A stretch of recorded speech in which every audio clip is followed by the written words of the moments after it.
Magiging teacher nga muna tayo for today's video. Iba na talaga be pag magulang na tayo. Yung mga bagay nga hindi dapat mapansin ay napansin ko pa din. Magiging kontrabida nga muna ako sa anak ko for today's video. As a mother nga, charing. Nakasanayan ko na ngang halongkatin yung gamit niya araw-araw pagkagaling niya sa school.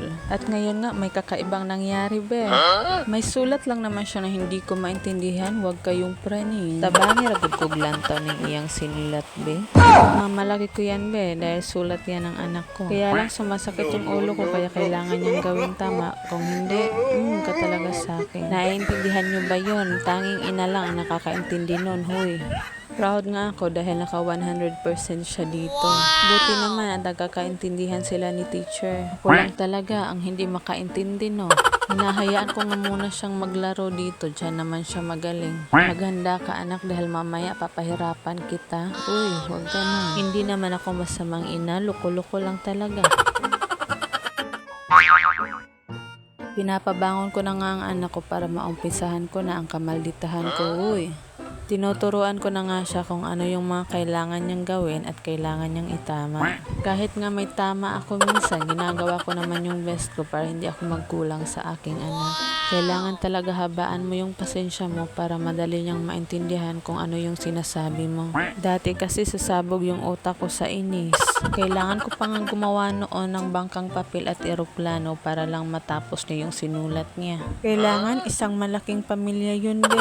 Kailangan ko nga gumawa ng mama, papa at 5 anak. Paano ba kasi pag hindi nasunod, nagwawala? Madali ngang maubos yung papel niya hindi dahil sa masipag siyang magsulat. Yung kasipagan ko lang talagang gumawa ng bangka be ang dahilan nun. Taas mga paa sa mga nakarelate dyan. Kung hindi, buti pa kayo, hindi kayo pinapahirapan ng mga anak niyo. Madalas lang nagpapasawa itong anak ko pero nakikinig naman to sa akin. Sino ba naman hindi matatakot kung pandilatan ko ng mata ko na napakalaki? Pagpasensyahan mo na anak pero kailangan ng mama mong gawin iyon. Tinuturoan ko na nga siya dito kung paano isulat ng tama at hindi yung dikit-dikit lahat. Para kasing minagnet be at ayaw nang maghiwalay-hiwalay. Pakalaki ng space be pero bakit pinagdikit-dikit? Makakamot mo talaga yung ulo mo kahit walang makate. Hindi uubra sa akin yan pag hiwa-hiwalayin ko kayo. 1 hanggang 5 okay nga lang sa akin kahit 2 page yung masakop niya basta hindi lang magdikit-dikit be. Sinunod niya na nga yung instruction ko dahil ito yung gusto ko.